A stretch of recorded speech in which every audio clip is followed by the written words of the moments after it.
Hi everyone, how are you this week? Hope you're okay. So we are on what day is it? Hi guys, how are you doing? Hope you're fine. My name is Katie and today I want to talk about anxiety. So are you feeling anxious right now? Do you want to learn how to be a bit more calm and how to actually enjoy this time and move away from that fear space into more of a space of love? Well, stay tuned and I'm going to show you how. So guys, how have you been feeling this week? Honestly, have you been feeling anxious? Have you been feeling worried? Have you been feeling stressed? Have you been feeling like you're going to tear your hair out? If you're a parent out there, if you've been anything like me, I have possibly been at my worst this week. So I've had anxiety now for about 10 years and I have up and down moments with it. I've also had depression in the past as well. But this week I have felt particularly anxious. So I have felt so anxious that I couldn't function. So I felt so anxious that I feel hot, I feel flushed, I feel like it's difficult to breathe, I feel like I've got a dry mouth because I've got myself into such an anxious state. So I posted a video on day 8 of isolation. We're in day 30 now. Hallelujah, we're getting there.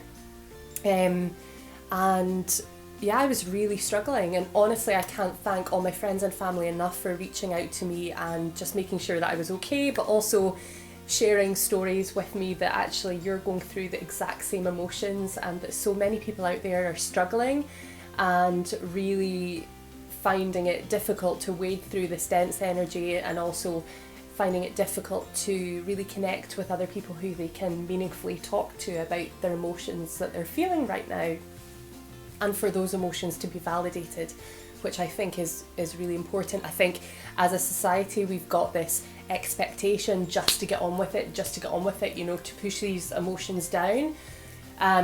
But for me, I'm going to use this time to actually really honour how I'm feeling and work through how I'm feeling, and there's a reason why I'm feeling this, okay? So what I'm going to share with you today is some of the things that are in my toolbox that I have put together over the years that help. Now, what I'm saying is that I don't always abide by these rules, not rules, you know, I don't always abide by these little helpers. I more often than not forget what makes me feel good, and I turn to the negative rather than the positive. So what I'm going to share with you today is just what have helped me. I'm not a medical expert in any way, but they're just tools and tricks that have helped me in the past, so I'm hoping that they might help you too. So feel free to share and like this video if you think that it might help somebody else, because I really want to build, my intention is to build a really strong community of people who are maybe suffering from isolation, loneliness, who may be parenting alone, or who may feel that they're on their own in parenting, and hopefully this little community we can help each other, and we can help each other through this difficult time. My intention is to build a really strong community of people who are maybe suffering from isolation, loneliness, who may be parenting alone, or who may feel that they're on their own in parenting, and hopefully this little community we can help each other, and we can help each other through this difficult time. One thing that I've learned with anxiety is that actually it doesn't have to be a negative thing. So for me, anxiety I've always viewed it as something quite negative and something that gets in the way of my day-to-day life, but recently I've been seeing my anxiety in a different way. I've been seeing it as something actually that's quite positive, and almost like an energy flowing through my body that's trying to tell me something.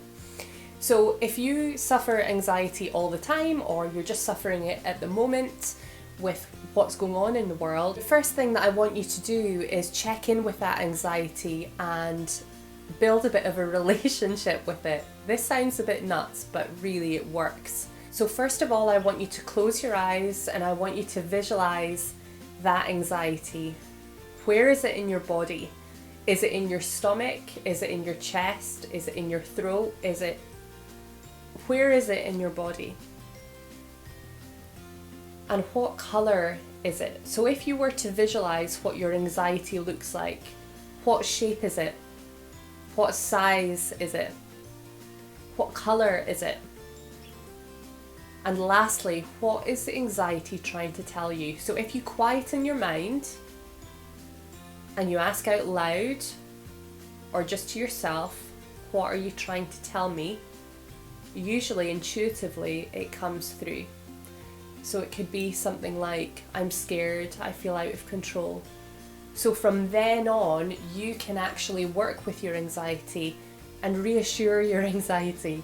Okay, so this doesn't have to be some sort of evil monster. You can imagine your anxiety as a small frightened child, or as I said, like some sort of energy, like a positive energy going through your body that's trying to tell you something.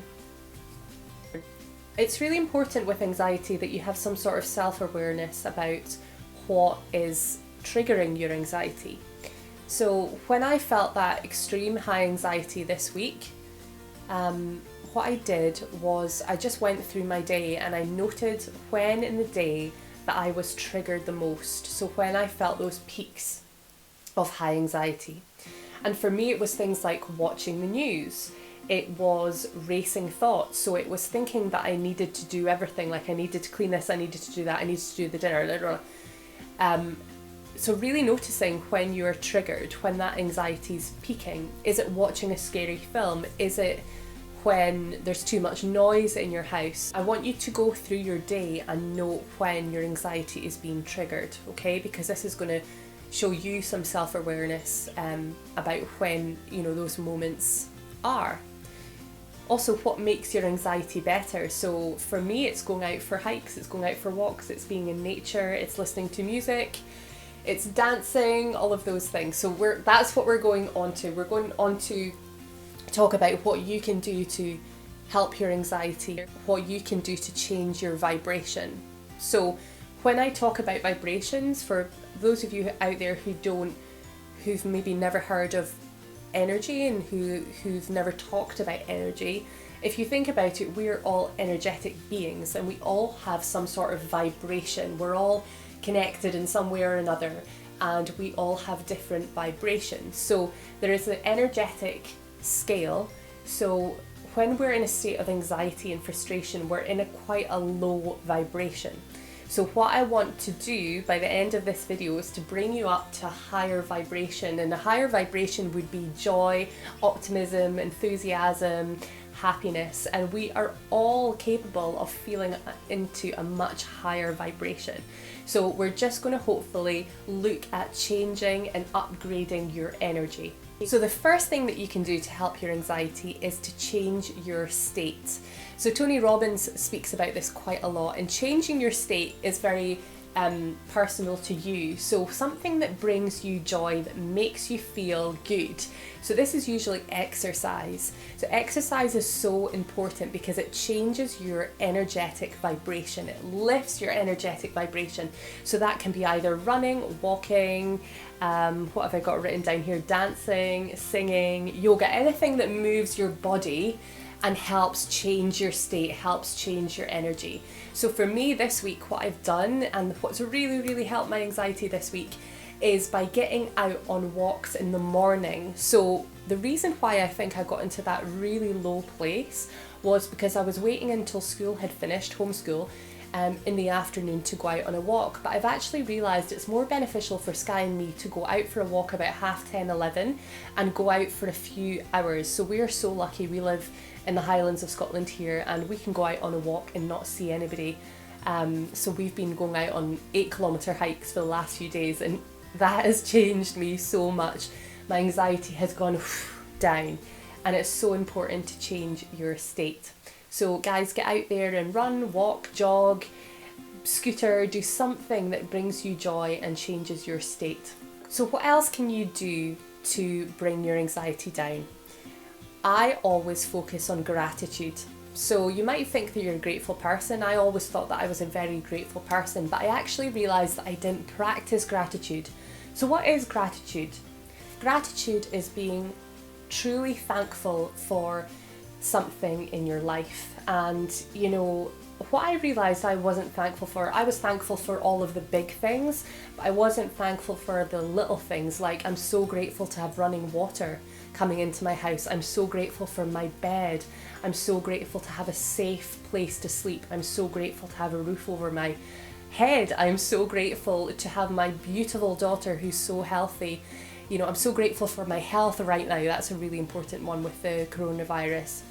So what to do is, if you're really feeling in that state of anxiety, I would definitely recommend getting a piece of pen and paper and writing 3 things that you're grateful for in the morning and before you go to bed. So you can say, I'm so grateful for my health, feeling anxiety because I'm so grateful for feeling anxiety because I feel alive. Okay, so I didn't get much peace for long. I've got a little reindeer here that's going to help you with this video. So what else can you do I'm that... not helping you. Can you please help me? Are you sure? No. Please help me. No. Please help me. No. Who's this reindeer? Look, who's this reindeer? So what else can you do that helps your anxiety? What I've been doing is I haven't been watching the news. I've just been keeping informed, so I've just been keeping informed on my news app. But I haven't been watching it. Instead, I've been watching comedies, I've been watching things that make me laugh, like Michael McIntyre, Friends, Miranda, things like that. Been watching loads of kids' movies. We've been watching Disney Plus, haven't we? Just anything that I've been makes... watching Mary Poppins and it's my favourite. What else can you do that will help lower your anxiety? Well, for me, diet is really important, and I notice that if I don't get lots of greens in my diet and I don't get enough vitamin D and sunshine and light, that my anxiety gets really, really bad. So this week I've been making a green smoothie every morning. So I've been making one from, what did I put in it? Apple, celery, ginger, lemon, I put in spirulina if you've got that, kale. Oh, it's really yummy, and I really, really think that's helped. And you've been making it with me, haven't you? Yeah. Yes. The other thing that brings down my anxiety, apart from cuddling this wee one, is being intentional about your day. So when I wake up in the morning, I want to be intentional about how I want my day to go. Right, see, this is the way that I can make these videos is by having this one on my hair. Is being intentional about your day. And actually, I'm not going to be able to say what that is because I'm getting tortured. But I'll post a video that I've done about that. So right. And lastly, listen. Make sure that you're feeding your mind. So what are you listening to? So for me, it's really important to feed your mind properly, and by that I mean, what are you listening to? Don't listen, oh, that's my daughter walking past. Don't listen to the news, or you can, but in really controlled like spells. What I do is I listen to audios. I always make sure that I listen to an audio a day, so like an audio book or something on YouTube. And some of the best audios I've heard are by people like Oprah Winfrey, Wayne Dyer, Deepak Chopra. All of those really influential people helps me keep my mind in a really good place. The other books that I've been reading this week, which really have helped, and especially if you like kind of more spiritual books, is Raise Your Vibration by Kyle Gray. That is so good. And The Universe Has Your Back by Gabriella Bernstein. I mean, it can't help to read these absolutely inspiring books. So that's it, guys. That's my tips on anxiety. Thank you so much for all of your support. It's so nice to know that you're all out there and that we're not doing this alone. Anxiety is a horrible thing to have to go through, and nobody deserves to live in that state. But know that you are the creator of your life and that you can actually change things. And believe you me, I have done that so many times. I felt at my worst and then, you know, used these tools and tricks. And do you know what? When you feel anxiety and maybe a bit of depression as well, the last thing you want to do is do these things. But as soon as you do it, it gives you so much self-esteem. Let's move to a more positive... Let's move. I nearly fell off the bed. Let's move to a more positive vibration, because we all deserve that right now. You know, I'm not denying there's so much suffering and so much kind of darkness in the world at the moment, but